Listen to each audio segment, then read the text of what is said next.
बुद्धिमान तोता की कहानी। बहुत समय पहले की बात है। एक घने जंगल में एक तोता अपने दो बच्चों के साथ रहता है। उनका जीवन खुशी खुशी बीत रहा था। एक दिन जंगल से गुजरते एक शिकारी की दृष्टि तोते के बच्चों की खूबसूरत जोड़ी पर पड़ी। उसने सोचा कि राजा को देने के लिए ये तोते बहुत सुंदर उपहार है। वह उन तोतों को पकड़कर राजा के पास ले गया। जब उसने वे तोते राजा को उपहार स्वरूप दिए तो राजा बहुत खुश हुआ और शिकारी को उसने 100 सोने के सिक्के इनाम में दिए।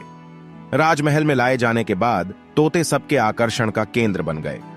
उन्हें सोने के पिंजरे में रखवाया गया। हर समय सेवक उनके आगे पीछे दौड़ते रहते।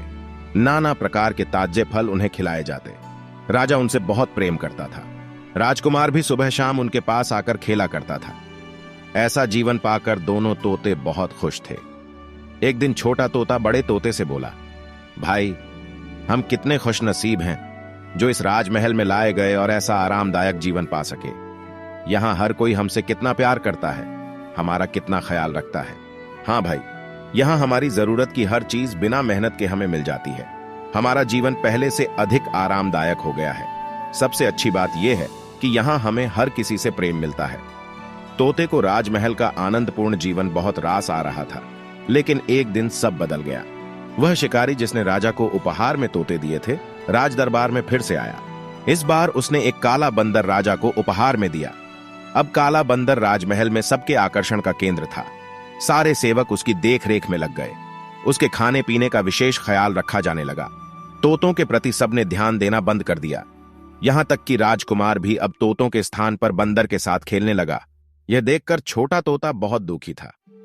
वह बड़े तोते से बोला, भाई, इस काले बंदर ने हमारी सारी खुशियां छीन ली हैं। इसके कारण अब हमारी ओर कोई ध्यान ही नहीं देता। बड़ा तोता बोला, कुछ भी स्थायी नहीं रहता मेरे भाई। वक्त बदलते देर नहीं लगती। कुछ दिन बीते। बंदर था तो शरारती। एक दिन उसने महल में बहुत उत्पात मचाया, सेवकों को बहुत तंग किया। राजकुमार भी उसकी हरकत से डर गया।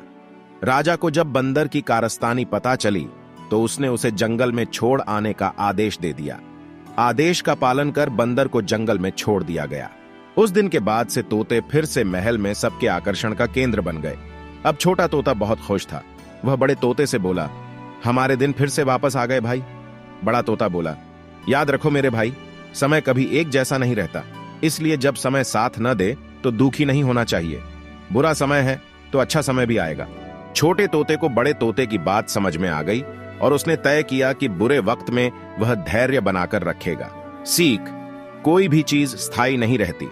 समय के साथ हर चीज बदलती है, इसलिए मुश्किल समय में धैर्य बनाकर रखें।